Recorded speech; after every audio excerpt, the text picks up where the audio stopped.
The bubonic plague 2024 edition. That's the Dallas Wings dealing with an incredible number of injuries. We're going to talk about how it's happened, what it means, and how Europe and the Dallas Wings recovered. Locked On Women's Basketball starts now.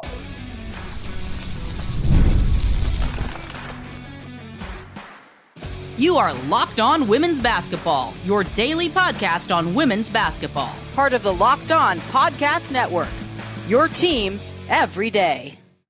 A very happy Wednesday to you. I am Howard Megdal, welcoming you to Locked On Women's Basketball, your first listen every day on the sport that we all love. Thank you for making us your first listen. There have been over 200,000 of you in June alone. We are on track to break that mark here in July. It is, of course, not just me, but the incredible team at The Next over at thenexthoops.com, where we cover over 100 reported pieces on women's basketball every month. Go ahead and sign up for our emails or become a paid subscriber, $9 a month, $72 a year. Support the work that we are doing and get it all delivered to your inbox every single day. Incredible team includes the great Arie Graham, who is now in her fourth year covering the Dallas Wings for us.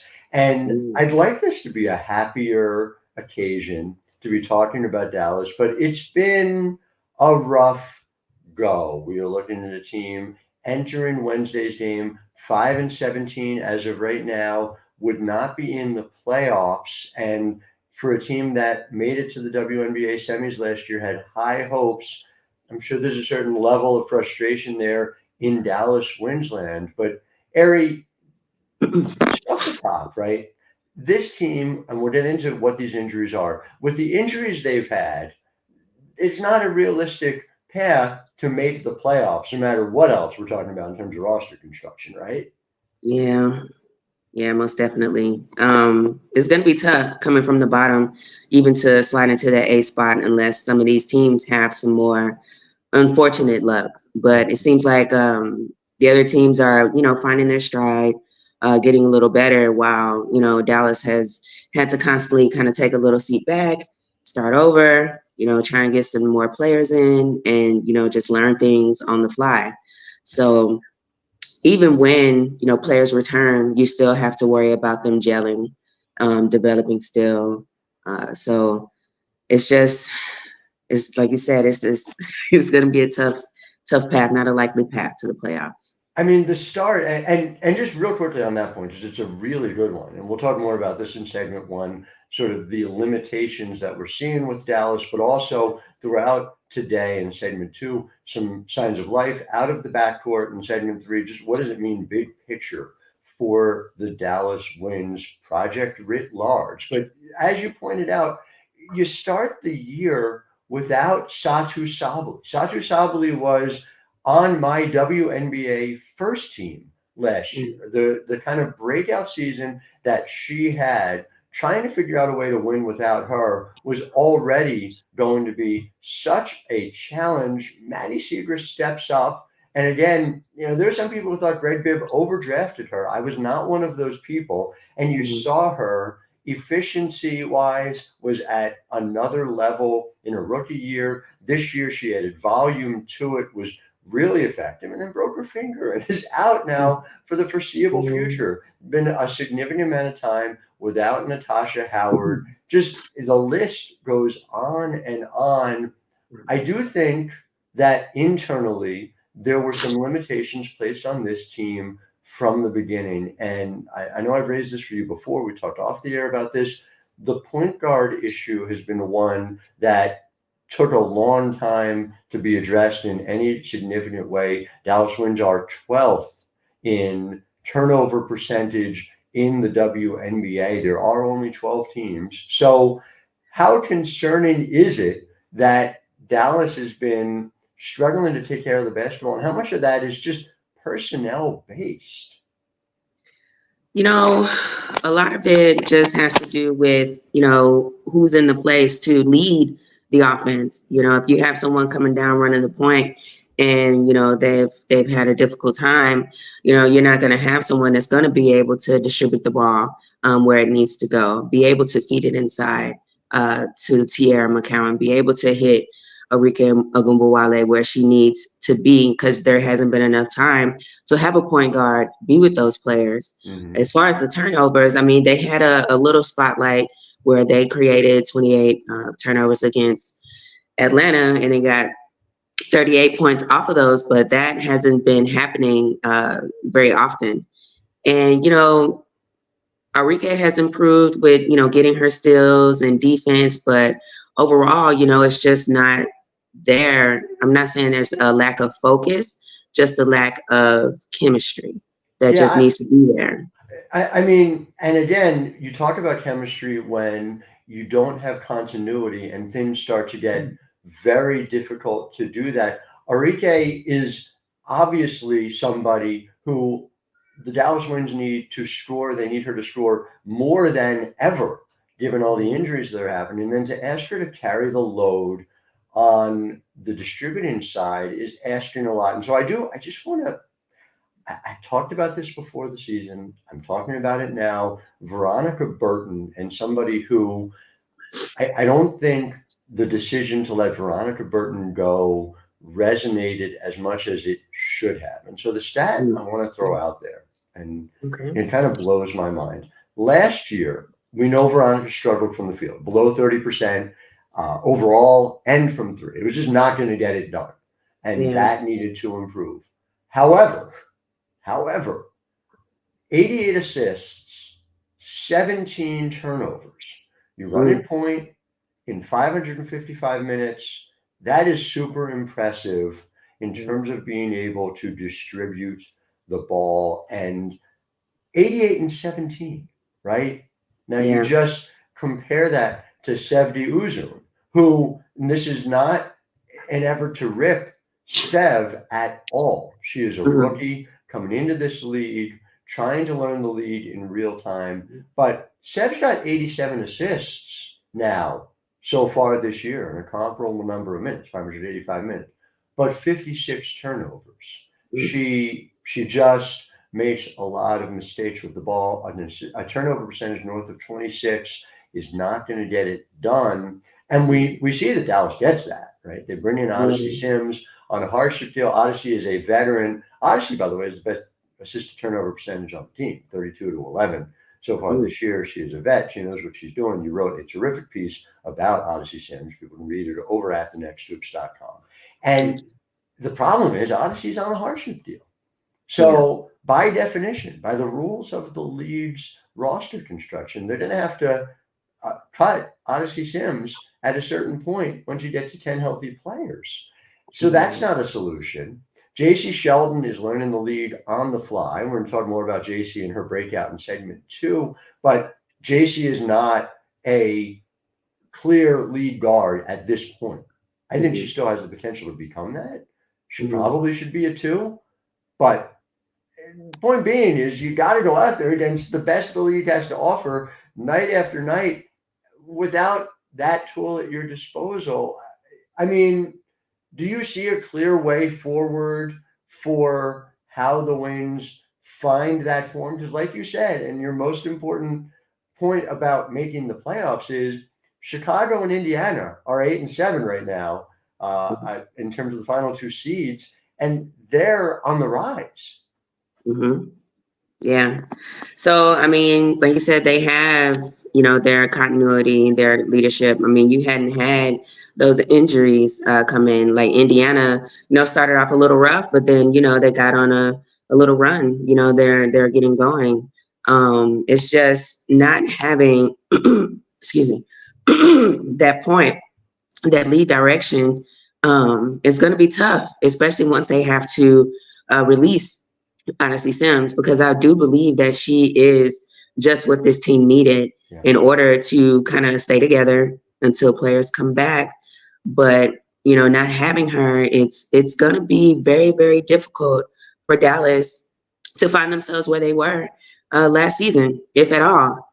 So It is remarkable that they have done what they've done. I would just say over the Odyssey Sims period of time, which is the last 6, Dallas jumps to 7th among turnover percentage, down from 12th. That is significant. You're still seeing, though, Dallas is at the bottom of the league this percentage, and that comes back to less about Odyssey Sims specifically and much more about what is the personnel on hand. Latricia Trammell is an excellent coach who understands this game in as well as anyone I cover.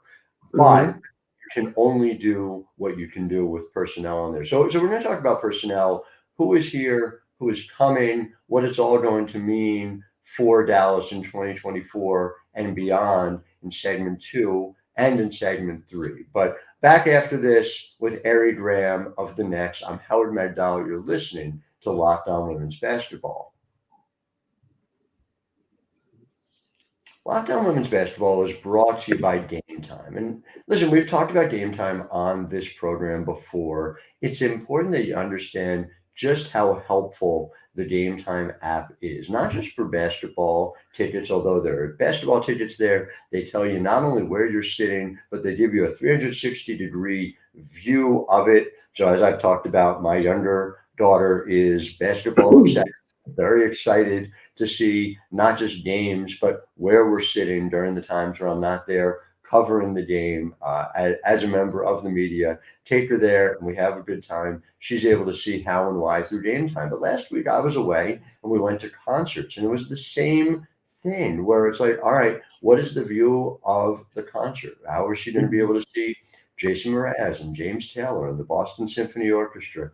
Game Time app takes all the guesswork out of it. It also gives you last minute deals on tickets right up to the start of the event. There are flash deals, sponsored deals on tickets all the time.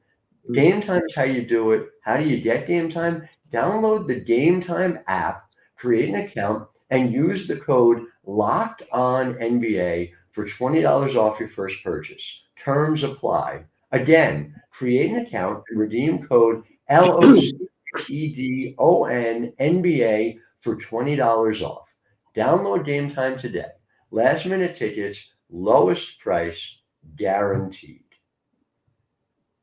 Locked On Women's Basketball is also brought to you by Miracle Made Sheets. Now, I don't mean to overstate it, but here in New Jersey this week, the temperature is 1,742 degrees Fahrenheit, which is very hot. That's way too high, and that does not include humidity. You add the humidity, heat index is somewhere north of 3 million degrees, and yet somehow at the end of my night, I don't get to fully realize it. And you know why? It's because Miracle Made Sheets, which are inspired by NASA and use silver-infused fabrics that are temperature regulating. So I'm happy, my wife is happy, the children are happy, no one is complaining as we sleep at the perfect temperature all night long. You could do this too, and you just go to trymiracle.com/locked-on to try Miracle Made Sheets today. They have this great combo opportunity for you. If you use the promo code Locked On, that's promo code LOCKEDON at checkout, you'll get 3 free towels and save an extra 20%. People are so confident in their product. It's backed with a 30-day money-back guarantee. So if you aren't 100% satisfied, you'll get a full refund. Again, upgrade your sleep with Miracle Made. Go to trymiracle.com/locked-on and use the code LOCKED-ON to claim your free 3-piece towel set and save over 40% off. trymiracle.com/locked-on to treat yourself. Thank you to Miracle Made for not sponsoring this episode, but allowing me to sleep in these ridiculous temperatures.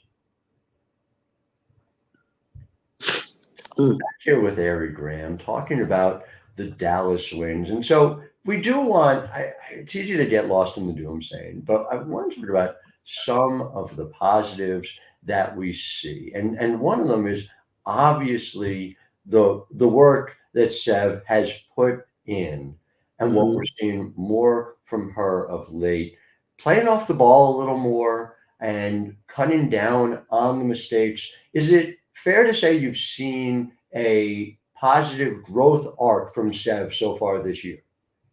Yes, most definitely. As the season has progressed, she seems more comfortable. Speaking to her briefly earlier in the season, she said, one of the biggest adjustments was just getting used to, the toughness of the play here in the U.S. And one thing that her teammates wanted her to do more was shoot the ball, get more confident in shooting the ball, just let it loose, which probably suits her more to, like you said, play off of the ball than to try running the offense. If she gets more confident in her shot, she'll be even more beneficial. But yeah, it's like you said, it was a struggle running the point, but playing off the ball is definitely something that will help the team. If she's, trust herself and shoot it, let it fly. And again, it goes back to what are some areas of growth, right? And Jacy Sheldon is central to that for me. And I am on record as saying that I thought that was a terrific selection by Dallas. Again, going back to both things can be true. Dallas does not have enough in the backcourt yet to be fully competitive as a playoff team. They do not have that. At the same time, recognizing that and getting Jacy Sheldon where Dallas did in the draft, I thought was a steal. And so I just want to break it down briefly. You look at her first 14 games in the league, which, again, it is tough for everyone. We talked ad nauseum in and around these parts about how hard it was for even Caitlin Clark to adjust, getting to this league and learning it. Okay, first 14 games, Jacy Sheldon shoots 35% from the field, 31% from three. Notably, by the way, 1.1 three-point field goal attempts per game. So not only is she not hitting threes the way she did customarily in college, she wasn't even getting the opportunities to shoot them. And overall averaging 3.1 points per game. Well, what did she do against Dallas? Against Washington on the 22nd of June? Breaks out with the first double-digit performance, 16 points. Not a fluke. Now we're 8 games in. The last 8 games, all 8 she started, 44% overall from the field, 40% from three on 4.4 attempts from three. So to use Cheryl Reeves' phrase, a willing shooter and somebody who is making those shots as well. 8.5 points per game. Again, nothing that's going to say, oh my God, that is a superstar, but it is somebody who has become a clearly effective and important member of this team during a time, I might add, where she's playing 8 games in 2 weeks. That all happened between June 22nd and July 7th. So growing up quickly, seeing Jacy turn into the type of player that Dallas ultimately needs her to be and doing it right away. How significant is the growth of Jacy Sheldon? And what have you seen overall, seeing her up close so far this season? One of the things that Coach Trammell has said repeatedly this season is that with all of the injuries, the players are getting invaluable minutes. And that's one of the biggest things that is going on with Jacy right now. It's actually kind of speeding up how she's being developed. She's just been thrown into the fire a little bit. But it's very, very important for her to get this development, not just for now, but for future seasons. This is actually very, very good for her because she could take a step forward, next season, and she's going to have that experience that she's getting now instead of having to, all right, I'm just now getting my first start. I'm just now getting to play with these players. I'm not just coming off of the bench. But her development so far has been really nice. She seems comfortable. I mean, she looked comfortable from the start in the preseason game.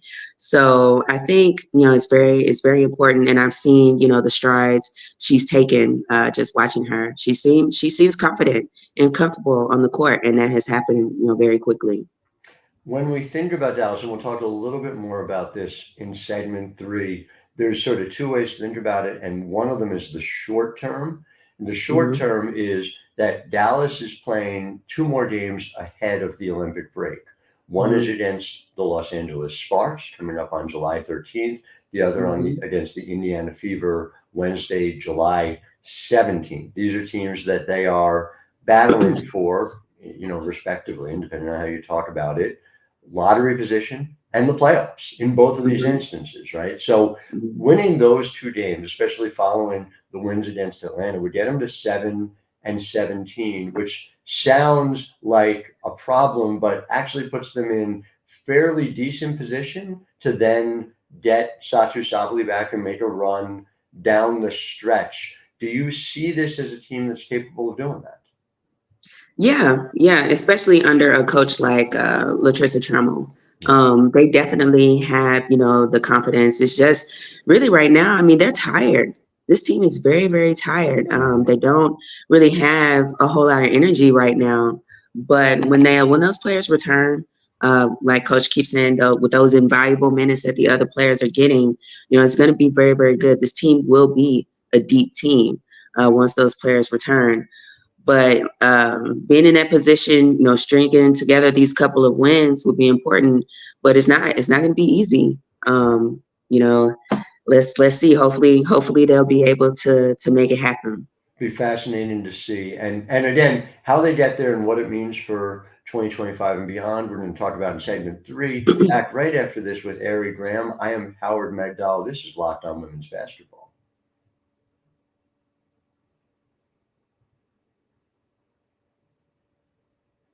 Back here in segment 3, talking Dallas wins. And one thing I want to touch on before we get to Satou's return, Natasha Howard had a game for the ages a couple of games ago against Phoenix, 36 points in 34 minutes. She came back a little sooner than some people thought she would. Does she look like 100%? Does she look like the Natasha Howard we've seen since she arrived in Dallas, in your view? Yeah, I'm not going to say, defensive player, 3-time champion type of shape, but she definitely does look good and is a very, very important piece. Coming back from a broken foot that fast is amazing, really. And for her to have those the type of game that she's had, and the way she's been able to just come back and be comfortable and have, those type of numbers, it's really, really good for this team. But even after that night, she had a career night, but she wasn't even excited about it. She was like, we lost. It doesn't matter, that I had this great game. And as a leader, that's really important. Yeah, she wasn't even trying to answer the question. She was like, we lost. It doesn't matter. Yeah, that is her. She is a winner everywhere she's gone since she got to this league. And so as we talk about it, there's sort of a 2-track path for Dallas right now. To me, I do not think you can hold this team responsible if it does not make the playoffs. I think this is a team that needs to look, and we talked about it up top, the plague that it faced combined with the limitations of the roster. I think Coach Trammell has done the best you can possibly expect from this team. The team has not quit on her. In all the ways you can measure the in-season, I think it is a very difficult thing to look at. But I just want to take us through real briefly the roster, because you look at what Dallas has signed. Kalani Brown signed as a center for the next 3 years through 2026, really solid off the bench. Tierra McCowan is signed through 2025. Arike is signed through 2025. But Natasha Howard's an unrestricted free agent. Satou Sabally is an unrestricted free agent. You are looking at a team that may need to figure some things out heading into 2025. And if they are looking to go veteran, that is one thing. I think you have to retain Satou, just given her age and given her, assuming you see her come back and play the way she played last year, which, like I said, was top 5 in the league. And that is very hard to find. But if Dallas does not make the playoffs, do you think there is an argument for doing something like, for instance, letting Natasha Howard go to a different team where she can win now and building around the core that they have there, Satou, and what will be a lottery pick in a very, very good 2025 WNBA draft? Yeah, I mean, but this team has been trying to build around the draft, for years. They really need to retain players like Tosh and Satou, just because you lose that chemistry every time, this draft comes around and you're trying to, get this new player, used to the playbook, used to, where the players are, used to how the players play. At some point you have to maintain that veteran or veterans on your squad instead of trying to revamp through the draft every season. So I'm not arguing. I'm just saying, I'll give you a couple of hypotheticals. One is if Kiki comes to Dallas, let's say the Winds get the number 2 overall pick right now. Kiki Iriafen would be the likeliest number 2 based on people I talked to around the league. Suddenly you are able to build with Kiki and Arike as a 1-2 punch. I'll give you another option. If Dallas wins the draft lottery and suddenly you could put, you talked about what we talked about up top, Paige Bueckers in the backcourt as a 1 next to Arike. That's a pretty powerful backcourt 1-2 punch to build around. I know Dallas fans have been waiting a long time, and you and I have both been around long enough to see, we're going to build around Skylar Diggins-Smith. We're going to build around Liz Cambage. So there's a lot of different ways in which the plan has changed. And that part is not on Greg Bibb, frankly, because those players asked to be traded.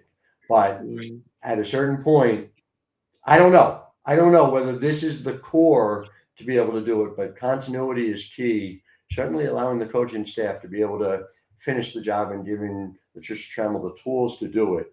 That's kind of where it starts. Is that where you see it as well? Yeah, that is what I'm seeing. And the important thing too, as far as development, LT, as much as experience she has, it's only her second year in Dallas. And, she spoke about how she hasn't seen anything like this, but having a core would definitely help. She could coach this team back into, the playoffs, back into the semis, beyond. So really, they just got to have the core. They just got to have the pieces, and the team can be very successful. But I don't know, building from the draft again and again and again hasn't really seemed to work outside of last season. But even then, you had your core, and that's where that success came from.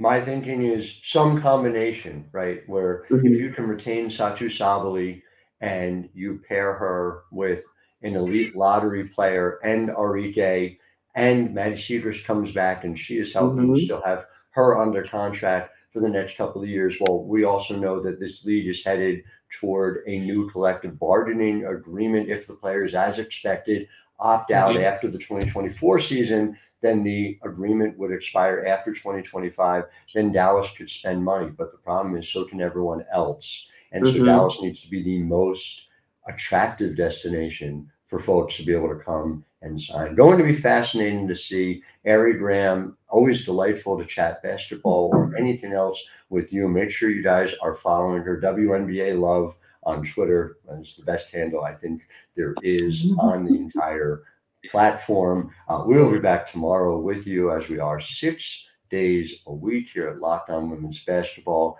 Until then, I'm Howard Megdal, wishing all of you a wonderful Wednesday.